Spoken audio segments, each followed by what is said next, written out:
Bonjour à toutes et à tous, bienvenue les graphes. Alors, ambiance un petit peu feutrée, puisque on a mon fils qui nous écoute au passage, donc s'il y a quelques petits bruits, c'est qu'il est pas d'accord avec ce que je peux dire.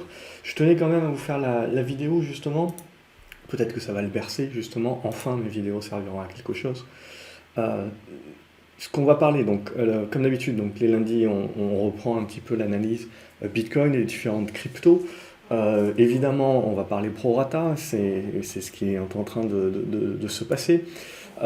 Et on va éviter voilà, de jouer la panique dans la chaumière, bien entendu, puisque quand vous ne comprenez pas ce qu'est le prorata, ce qui est très bien, c'est que souvent, les cryptos comme ça aide à comprendre ce qu'est le prorata pour un petit peu, même si c'est dans des proportions évidemment qui sont liées aussi à la hausse que l'on a vécue sur le Bitcoin. Hein. Il faut quand même dire que quand on baisse d'une trentaine de pourcents comme ça, il faut le rapprocher aussi qu'on a fait quasiment de la ligne droite depuis octobre en faisant un x4. Donc c'est de la définition de prorata, c'est-à-dire c'est une baisse importante et qui ne remet pas en cause la tendance de fond dans laquelle on est sur le Bitcoin, c'est-à-dire la tendance long terme. Ce qui va surtout nous intéresser pour moi, c'est deux niveaux. On voit qu'on est en train de réagir plus ou moins proche de la moyenne mobile 20. Si c'est pas suffisant, moi je verrais bien aussi la zone des 29 000, 29 500 dollars qui peut servir également comme zone de soutien. Cette zone-là peut permettre du coup de relancer le rebond. C'est là où ça va nous intéresser. Si ce rebond justement est dans la capacité d'être fort, puissant, revenir au-dessus des 36 000, 35 000, 36 000, les comptes ronds, ça marche plutôt pas mal encore sur les cryptos. Si on est capable de retrouver et de repasser ces niveaux-là, bon, ça aura été une purge, mais on devrait avoir une relance. Ce qu'on devrait aussi avoir, plus ou moins, c'est de la construction ensuite de figures. Mais bon, pour l'instant, on n'en est pas encore là. On manque éventuellement encore de chandeliers pour pouvoir tracer, mais on commence à avoir un petit peu des hypothèses de travail. Donc voilà, ça c'est vraiment une vidéo pour vous expliquer que voilà, on rentre dans du prorata. Donc évidemment, quand on est court terme, on se fait un petit peu balader, c'est important d'avoir les stops, hein, on comprend pourquoi. Quand on est long terme, bon, il faut savoir accepter un petit peu ces reflux au prorata, proportionnel. Donc, au niveau de ce que l'on peut dire sur le Bitcoin, pour moi, c'est voilà, on attend maintenant de voir la puissance du rebond et éventuellement la construction de la figure. Si ce rebond est pas puissant, est impuissant justement, avec une incapacité de redépasser durablement les 35 000, 36 000 dollars, la sortie par le bas et donc la cassure des 29 000 dollars peut nous engager sur une purge qui n'est pas terminée et on peut aller jusqu'à quasiment retracer, on pourrait même dire jusqu'à retracer jusqu'aux 20 000 dollars. C'est pas impossible, hein, puisque on le rappellera, les 20 000 dollars c'était le point haut que l'on avait donc congestionné juste avant de faire le break et on fait un x2 sur cette base-là et on peut avoir donc potentiellement à tes souhaits un pullback complet. Donc c'est ça qu'on appréciera. Pour l'instant, c'est pas le cas, c'est pas le scénario à privilégier. Jusqu'aux 28 000 dollars, 28 000, 29 000 dollars, vraiment c'est la zone que j'apprécierais. Sinon, si le support actuel là qui est en train de se dessiner pour l'instant n'est pas suffisant. On voit quand même qu'il y a une grosse pression. On voit qu'on commence à avoir des acheteurs, mais pour l'instant, il y a quand même encore une pression vendeuse. Il faut dire que c'est toujours la même chose. On avait parlé justement quand on était aux abords des 20 000 dollars que cette fois-ci c'était différent dans le sens où on n'était pas encore passé dans la popularité. La popularité est arrivée ici et on a commencé à en parler au JT, etc.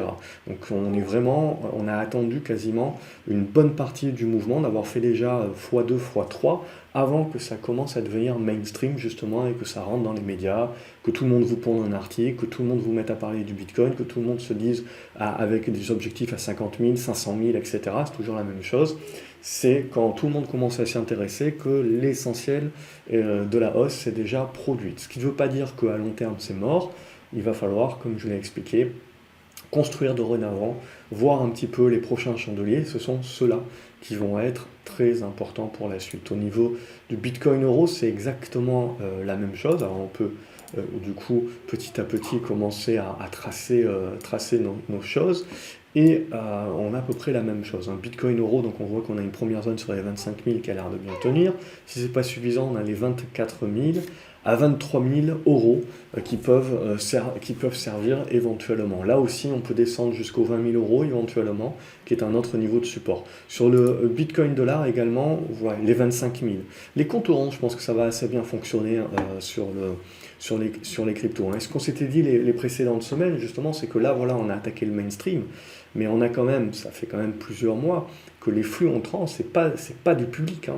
Les publics est rentré, comme d'habitude, assez essentiellement sur la fin. Mais globalement, on a quand même pas mal de positions de gérants. Alors, ce qui m'intéresse dans ces mouvements-là aussi, c'est qu'il ne faut pas croire, les gérants aussi, ils ont des appels de marge, des manques de contrepartie et des arbitrages à faire, des rotations à faire également. On a les taux les taux longs qui sont en train de remonter, toujours pas d'inflation, toujours pas de reprise économique, de réouverture, dans le sens même si on a l'espoir grâce au vaccin, on est toujours en train maintenant d'arriver sur les variantes, donc tout le monde vous parle des différentes variantes Covid.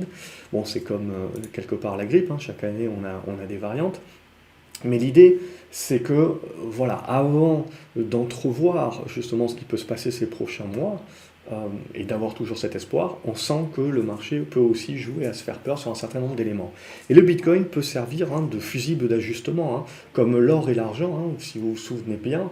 Quand le marché panique réellement, quand le marché a peur, il retourne aux liquidités. Et le Bitcoin et d'autres crypto-monnaies qui peuvent valoir, qui peuvent être une sorte de protection contre l'inflation et la dévaluation des monnaies, potentiellement, c'est toujours le scénario à long terme, mais à court terme, on peut dévisser également puisqu'on préfère revenir au cash, revenir à du dollar. On le voit également dans la remontée du dollar, en attendant justement de pouvoir faire les rotations de portefeuille, d'avoir une nouvelle visibilité et de se remettre à repondérer les portefeuilles. Donc ça, on n'oublie pas. Jusqu'à présent, il y avait énormément de cash, donc en gros, on achetait tout, les couvertures, les actions risquées, etc. Et peut-être que là, ce que l'on va avoir, c'est une remise un petit peu des pondérations et des rotations des portefeuilles. Donc ça, il faudra attendre encore quelques séances pour en avoir le cœur net. Au niveau des actions qui sont de près ou loin liées aux cryptos, bah forcément, comme on a commencé à dégueuler pas mal hier déjà sur les cryptos, que les actions ne cotent pas, en règle générale, le lundi, eh ben, vous ouvrez directement avec une attaque baissière. Donc, Bitcoin Group CO, quelque part, donc les cotés en Allemagne avaient déjà anticipé. Donc ça faisait quelques jours déjà que c'était dégradé, et donc on a confirmé cette dégradation. On devrait quand même commencer à trouver des niveaux de support sur la zone des 50. Là aussi, les controns, je pense que ça devrait pas mal fonctionner. Et ou la zone des 45 euros. Là, c'est des zones où on peut tenter éventuellement du rebond et voir derrière la force de ce rebond technique. Ensuite, les deux qu'on suit essentiellement, c'est Marathon. Donc là aussi, on fait du prorata, mais regardez l'effet de levier. Ça a été quasiment un x15. Donc on a le Bitcoin, donc tout le monde est sur les cryptos, etc. Mais on voit aussi l'importance de ne pas négliger les actions parce qu'on a un effet de levier sur les actions. Donc on a Marathon qui a fait quasiment un x15, x14. Et donc là aussi, on est en train de faire un prorata à ce stade. Je veux dire, on pourrait même revenir jusqu'aux 14 $, que ça serait toujours à considérer comme du prorata. Mais je pense que quand même, la zone des 18-19 $ peut jouer un rôle de support pour jouer un rebond. Et après, certainement qu'on aura une construction intermédiaire. Toutes ces figures-là, de toute façon, je les regarde en journalier ici, mais si vous voulez trader réellement, il faut zoomer, hein, sur les unités de temps inférieures, donc passer sur du 1 heure. On a du Riot également qui lui aussi fait son prorata, mais là aussi ça a été exceptionnel, hein, quasiment du x10, hein, sur Riot. Donc voilà, on ne va pas lui jeter la pierre, elle a besoin de souffler, ça souffle. Pour moi, voilà, pareil, sur la zone de 18 $ à 20 $, on voit qu'on a des zones de soutien. Donc il ne faut pas négliger qu'il peut avoir des épuisettes aussi, et donc de mettre des épuisettes, donc des ordres à court limité, sur plusieurs niveaux. On ne va pas essayer de deviner au centime d'euro près, centime de dollar près, où ça va se terminer. On essaye justement de construire un petit peu ces positions de cette manière-là. Et sur Euronext, on avait Blockchain Group. Blockchain Group également est en train de rentrer dans une certaine consolidation. On voit qu'on est en train de marquer un support entre les 1,95 et 1,85, je dirais. Tant que ça tient, ça reste toujours positif. C'est juste de la conso et de la construction intermédiaire. Il faudrait lâcher ces niveaux-là pour revenir fermer ce gap ici sur les 1,80 €, et éventuellement revenir sur la zone des 1,60. Mais là aussi, plus on purge fort, vite, plus c'est intéressant pour un trader d'aller justement choper ces épuisettes et ces mèches basses pour essayer derrière d'avoir un delta de rebond qui est quand même non négligeable.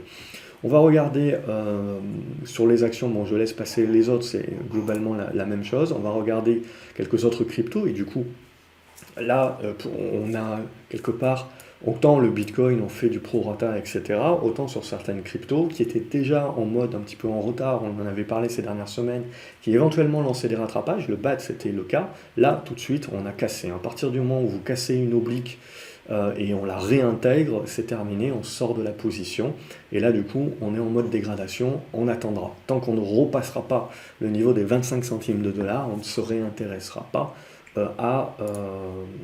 à cela. Au niveau du Bitcoin Cash, c'est la même chose, là ça reste du prorata, mais bon, c'est pas du petit prorata, hein, c'est quand même là aussi du moins 30%, hein, ça ne fait pas les choses à moitié. Mais globalement, je veux dire, là aussi, on n'est pas loin de trouver un support hein, sur cette zone des 400 dollars à 390 dollars. On peut toujours faire de la mèche jusqu'aux 360 dollars, mais en gros là, on rentre dans la zone qui va intéresser pour tenter de jouer au minimum le rebond technique, qui lui aussi est au prorata, donc c'est très rapidement assez juteux. Donc là aussi, pour l'instant, on ne remet pas en cause. Donc Bitcoin Cash reste encore parmi les cryptos avec le Bitcoin qui reste puissant, juste dans un prorata à ce stade-là, et qui rentre dans une zone intéressante pour éventuellement commencer à rentrer. Le Cardano, c'est la même chose, ça reste une crypto qu'il faut considérer encore comme étant puissante, qui peut encore éventuellement revenir en voie sur cette zone des 21 centimes de dollars, 22 centimes de dollars, et pour autant ne pas remettre en cause sa tendance. Donc on reste là aussi positif. Au niveau du Cosmos, là, on dégrade un petit peu. Donc celle-ci, on la laissera tomber tant qu'on ne revient pas au-dessus des 6 dollars. Au niveau de Digital Cash, donc le Dash, là aussi, c'est encore à considérer comme du prorata, mais là, on commence à rentrer au-delà du prorata. Le prorata aurait été très beau si on s'était arrêté au 116. On perce un petit peu trop. Alors on va certainement trouver une zone de support sur les 100 dollars, on aime bien les controns comme je vous l'ai dit. Donc là aussi on peut certainement jouer un rebond.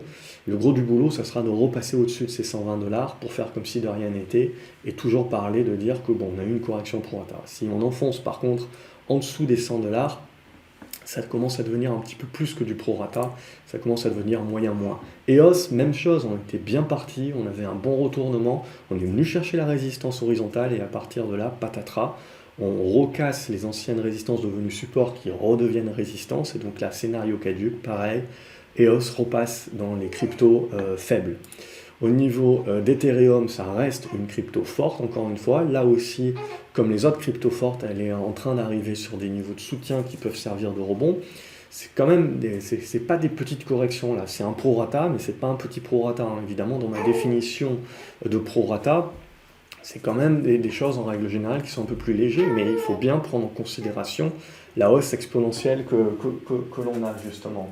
Donc je mettrai sur pause éventuellement si je dois reprendre. Et au niveau d'Ethereum, ça reste une crypto forte à ce stade-là, et on devrait avoir, on voit dans cette zone des 900 dollars, 870, 900 dollars, une zone quand même appréciable de rebond.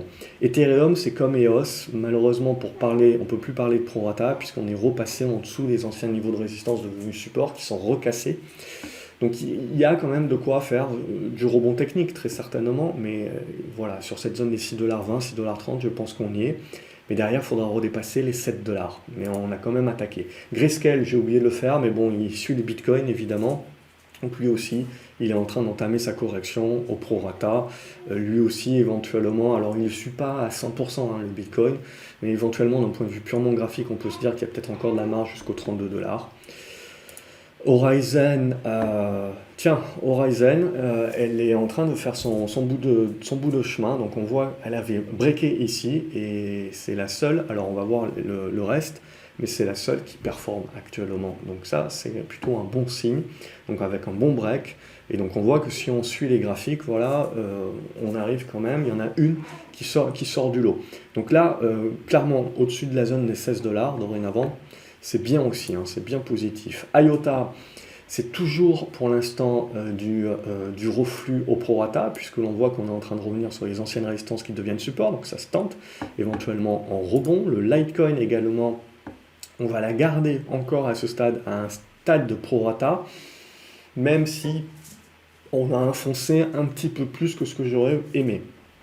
Mais globalement, là aussi, il y a un rebond à faire, en gros des 110 aux 140, mais en termes de rebond technique à ce stade-là. Le Monero, lui aussi, il a pas mal purgé, il est revenu sur une zone de support, mais là aussi, c'est un petit peu trop pour le prorata. Ce qui va surtout nous intéresser, c'est de voir la force des rebonds maintenant. C'est surtout ça qui va nous en dire beaucoup plus sur la suite. Neo, ça reste puissant aussi, hein, finalement, comme Horizon. On a cette conso au prorata qui se met en place, mais ça reste une crypto forte, on le voit. Donc au-dessus des 19 dollars. Le nano, là aussi, il avait une très très bonne poussée, hein, exponentielle. Donc le prorata se fait là aussi au même niveau. On a une bonne zone, là, je pense, d'attaque, hein, au niveau des 2,10 $, 2 $, 1,90 $. C'est des zones qui peuvent être intéressantes pour commencer à dimensionner une position. Au niveau de Oh My Go, là, tendance faible, celle-ci, on va la remettre tant qu'on n'arrive pas à casser cette oblique. Au niveau du Qtum, celle-ci aussi, ça reste encore du prorata, mais un petit peu faiblard, donc il faudra réagir assez rapidement sur cette zone-là, repasser la zone des 2,90 $. Au niveau du Ripple, bon, elle continue d'être délistée, etc. Donc c'est essentiellement pour du trading rebond technique. Là, on revient quand même, hein, sur une zone support. On revient quand même là sur une zone support pour éventuellement relancer. Mais bon, il n'y aura pas grand-chose à se mettre sous la dent. Ça va demander certainement de la construction et un débordement des 36 centimes de dollars, hein, avant de pouvoir éventuellement pousser. Au niveau du Stellar, c'est la même chose globalement, hein. Ça reste une crypto forte, avec un prorata qui peut éventuellement revenir jusqu'à la zone des 20 centimes de dollars, hein, 19 centimes de dollars. Ça restera du prorata à ce stade-là pour tenter le rebond et éventuellement la relance. Au niveau du Tezos, on va le considérer comme faible. C'est pas bon, hein, d'être repassé en dessous des 2,40. Donc soit on réagit très rapidement et on repasse au-dessus des 2,40 et on se remet à la considérer comme forte, soit tant que ça reste sous les 2,40, plutôt faible celle-ci. Le Tronix, faiblard également, il y aura encore du boulot. Bon, il y a une zone là aussi qui peut permettre de réagir, mais là, tant qu'on ne va pas repasser au-dessus des 3 centimes, ça va là aussi redevenir compliqué. Mais bon, c'était génial, hein, parce que si vous regardez un petit peu tous les médias, etc., globalement, ça fait une semaine que tout le monde vous parle des cryptos, tout le monde vous parle du Bitcoin. Bon, voilà, c'est toujours pour l'audimat, etc., avec toujours des targets de plus en plus hautes. Et voilà, ce que l'on voit, bon, ça c'est un tracker, on le verra la prochaine fois, ça ne sert à rien pour le moment. Au niveau de Waves aussi, bon, elle corrige, mais elle avait entamé sa correction déjà avant. Il faut dire qu'elle était bien puissante auparavant. Donc du coup, là, on peut considérer que c'est encore une crypto forte avec un support vers la zone des 4,70, hein, 4,50 à tenir. Et enfin, le Zcash, avant que je m'occupe certainement de la couche, on a un bon pullback pour l'instant, hein. C'est une crypto qu'on peut considérer encore comme forte, avec une bonne zone sur les 77 $. On peut même aller jusqu'aux 70 pour l'instant, et ça sera encore à considérer comme une crypto forte. Donc on le voit. Il va falloir voir. Je pense qu'il y a pas mal, on n'est pas loin sur pas mal de cryptos qui restent encore fortes de niveau intéressant pour jouer les rebonds techniques. Et derrière, il va falloir analyser la force de ces rebonds techniques.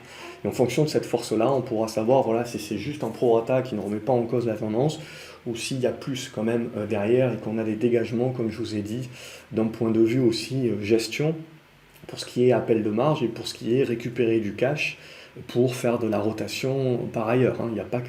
Et le scénario global long terme, je serais tenté de dire, est toujours valide, mais à court terme, voilà, on a quelques éléments nouveaux qui sont en train d'être intégrés et le marché est en train de les digérer, c'est-à-dire le Covid durable avec, on se rejoue à se faire peur avec des variantes éventuelles, et donc ça repousse d'autant plus une inflation future. Et entre-temps, on a les taux d'intérêt longs, hein, qui sont en train de remonter. Donc du coup, on est en train un petit peu de casser tout ce qui pouvait avoir une protection dans un monde inflationniste, même si les taux devaient remonter, l'inflation permettait de répercuter. Donc voilà, et on revient donc sur la protection ultime qui reste quand même le dollar encore aujourd'hui sur les marchés. Je vous souhaite une excellente journée ou soirée, suivant quand est-ce que vous regardez la vidéo. N'oubliez pas de vous abonner à la chaîne, comme ça vous ne loupez rien tout au long de cette année. Je continuerai de faire ce type de vidéo-là. Bon trading sur les cryptos, ça bouge pas mal, donc en mode trader ça peut être pas mal, et en mode investisseur, enfin investisseur spéculateur, ça reste de la spéculation, mais en mode on va dire moyen long terme, il faut apprendre voilà, à gérer éventuellement ces phases de prorata, suivant les tailles de position. C'est là où c'est essentiel justement dézoomer un petit peu. C'est ce que j'ai voulu vous apporter avec cette vidéo. J'espère qu'elle vous a plu. Si tel est le cas, n'oubliez pas de liker la vidéo, de la partager également avec d'autres personnes que vous pensez que ça pourra aider. Loin des targets à 500 000 $, etc. hein, il faut faire voir la vie un petit peu des actions, des cryptos au fur et à mesure et donc accompagner la vie. On a beaucoup moins de frustration de cette façon-là. Je vous attends du côté des commentaires pour savoir ce que vous en pensez, si vous arrivez à vous en sortir, quels sont les cryptos que vous allez privilégier éventuellement pour tenter les rebonds, celles que vous considérez encore comme fortes vous-même. Et je vous retrouve donc à la prochaine vidéo. Salut les graphes.